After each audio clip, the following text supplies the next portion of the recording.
Now, once you've created your Azure account, then at any point in time, you can sign into the Azure portal with your Azure account details. So here, if I just log into one of my Azure accounts,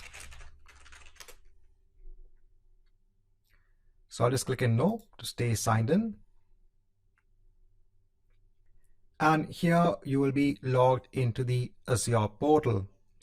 Now, if you have just created this Azure free account, then every time that you log into the Azure free account, here you will see the remaining credit that you have. So remember that you have this $200 worth of free credit that is available for the first 30 days as part of your Azure free account.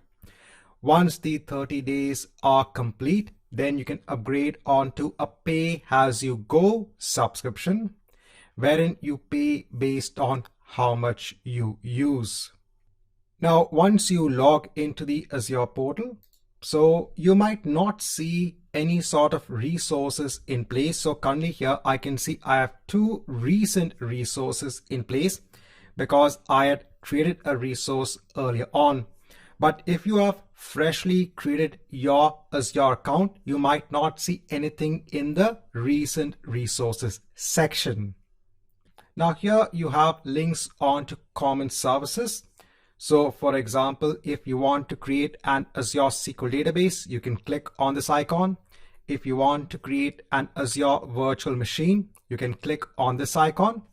If you just want to create a resource in Azure based on an Azure service, you can hit on create a resource. And if you want to see all of the resources that you currently have, you can navigate onto the all resources section. Now here we also have the portal menu. So if you click on this, here also you have the links to create various resources. So you have the all resources link. You have a link onto app, services, function, app, etc. If I go on to all resources, so you'll be presented with this dashboard where you will see all the resources that you have defined as part of your Azure account. Currently, I don't have any resources in place. And if you want to create a new resource, you can hit on the create icon here. During this course, we'll be creating a lot of resources based on Azure services, and then you'll come to know what are the different ways in which you can actually create a resource in Azure. So when you create your account, you have a subscription in place.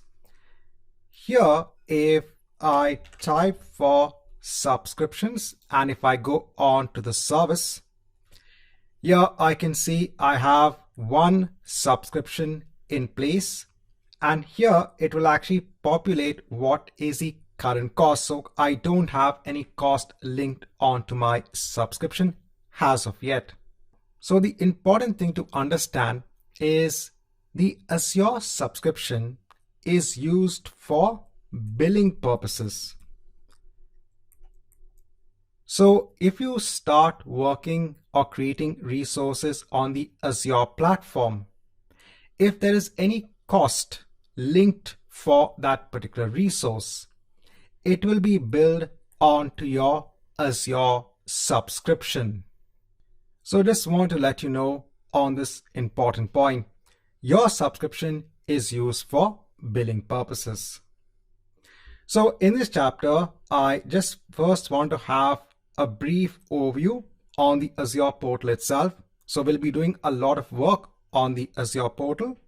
And during that time, you'll actually understand how to work with the various services in the Azure portal.